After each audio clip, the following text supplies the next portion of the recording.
हरे कृष्ण कृष्ण कृष्ण हरे हरे, हरे राम राम राम हरे हरे, राधे राधे।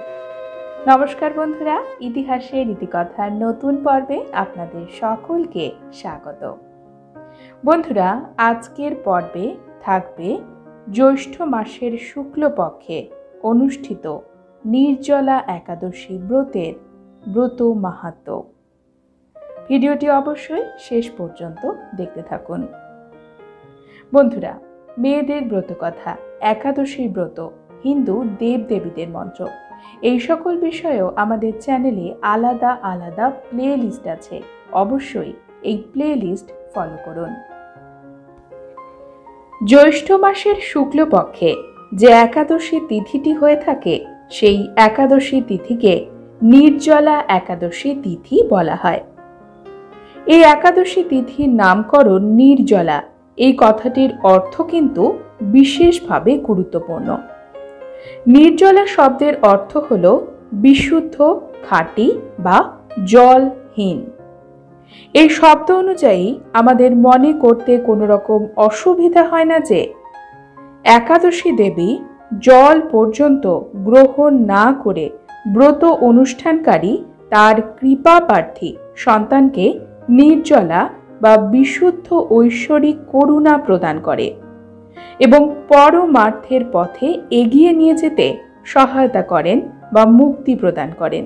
তিনি হলেন শ্রী শ্রী নির্জলা একাদশী দেবী। আবার এই অর্থ যথার্থ যে একাদশী পালনে জল পর্যন্ত খাওয়া যাবে না, সেই তিথিকেই মতান্তরে ভৈমী, ভীমা প্রমুখ একাদশী নামে অভিহিত করা হয়।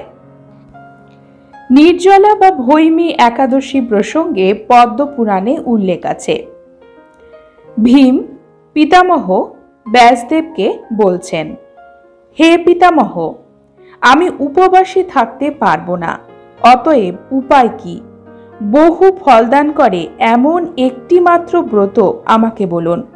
ব্যাসদেব তখন বললেন, বৃষ রাশিতে বা মিথুন রাশিগত আদিত্যে জ্যৈষ্ঠ মাসে শুক্লা একাদশীতে জল পর্যন্ত ত্যাগ করে যত্ন সহকারে উপবাসী থাকবে।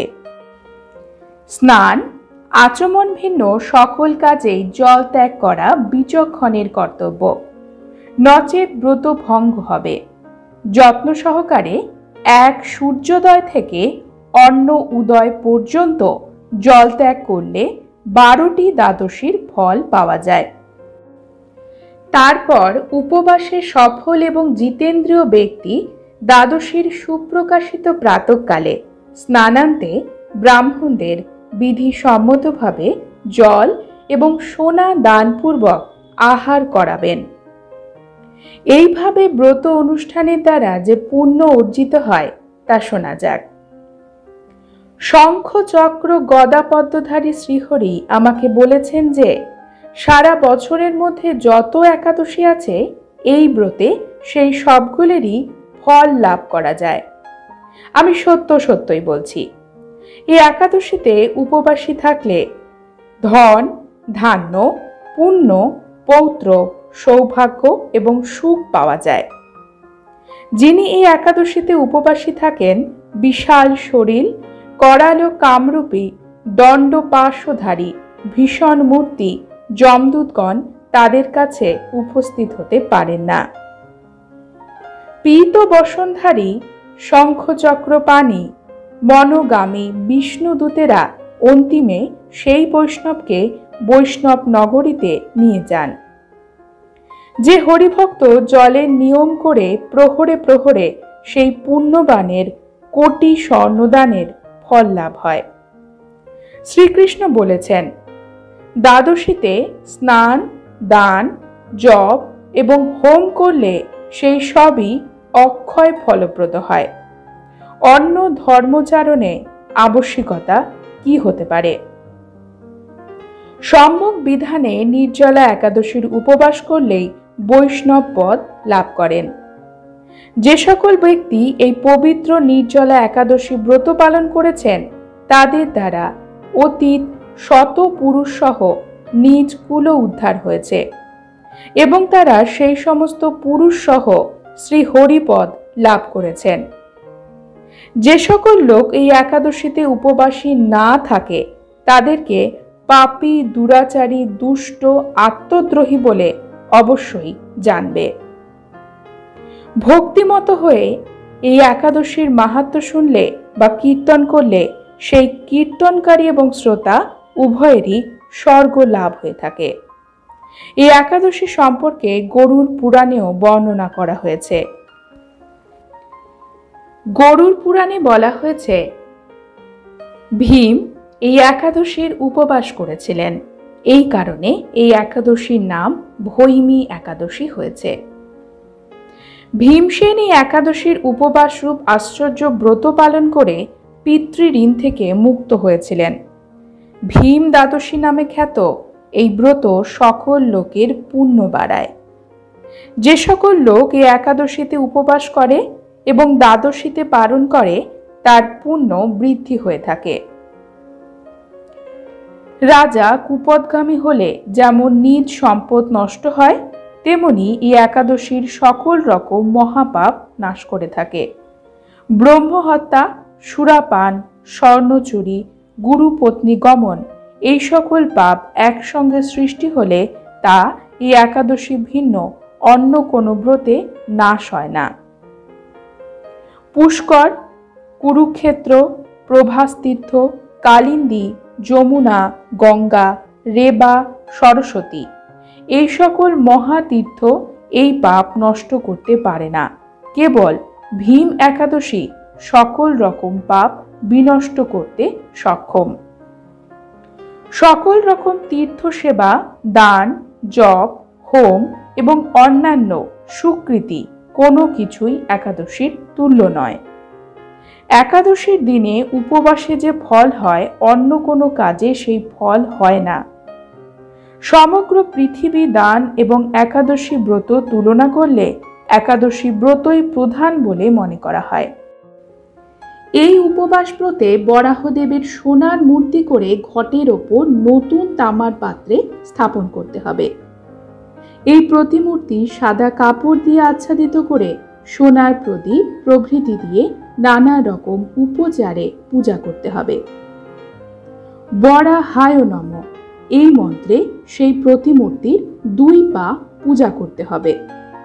তারপরে ক্রোড়াকৃতে নমঃ এই মন্ত্রে কোমরের এবং গভীর ঘোষায় নমঃ এই মন্ত্রে নাভিতে পূজা করতে হবে। তারপরে শ্রীবৎস ধারিণী নমঃ এই মন্ত্রে বক্ষস্থলে পূজা করতে হবে।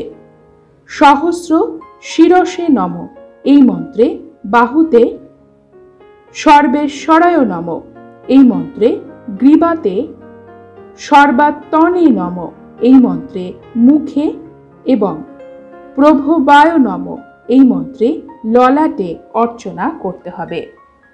তারপরে শতমুখায় নমঃ এই মন্ত্রে কেশে পূজা দিয়ে নিয়ম অনুযায়ী বরাহদেবের পূজা এবং রাত্রি জাগরণ করতে হবে। এরপরে বরাহদেবের মহিমা প্রকাশক পুরাণে কথিত সৎ কথা শুনে সকালে পাঠক ব্রাহ্মণকে সেই সোনার বরাহমূর্তি সহ পরিচ্ছদ দান করে ব্রতী স্বয়ং পালন করবেন। পারণে বেশি খাওয়া ঠিক নয়, একবার মাত্র অল্প করে খেতে হবে। বিদ্বান ব্যক্তি এইভাবে পূজা করলে তার পুনরায় আর জন্ম হয় না, মুক্তি হয়। মনের আকাঙ্ক্ষা মতো সবই লাভ হয়ে থাকে। এই ব্রত সকল ফল প্রদান করে। অথ নির্জলা একাদশী ব্রত মাহাত্ম্য সমাপ্ত। এবছর নির্জলা একাদশীর শুভ সময়সূচি। এই সময়সূচি ভারতীয় সময় অনুসারে, পঞ্জিকা অনুসারে বাংলার 1432, ইংরেজির 2025। 22শে জ্যৈষ্ঠ 6 জুন শুক্রবার। একাদশী থাকবে অহোরাত্র। একাদশী তিথি শেষ হবে 23শে জ্যৈষ্ঠ 7 জুন শনিবারে সকাল 5:12। 7 জুন শনিবার এই দিনে অর্থাৎ 23শে জ্যৈষ্ঠ পাণ্ডব নির্জলা একাদশী পালিত হবে গোস্বামী মতে এবং নিম্বার্ক মতে। একাদশীর উপবাস। একাদশীর পারণ সম্পন্ন করবেন 24শে জ্যৈষ্ঠ 8ই জুন রবিবারে। দ্বাদশী তিথি থাকবে সকাল 7:12 পর্যন্ত। গোস্বামী মতে এবং নিম্বার্ক মতে নির্জলা একাদশীর পারণ সম্পন্ন করবেন 8ই জুন রবিবারে সকাল 7:12 মধ্যে।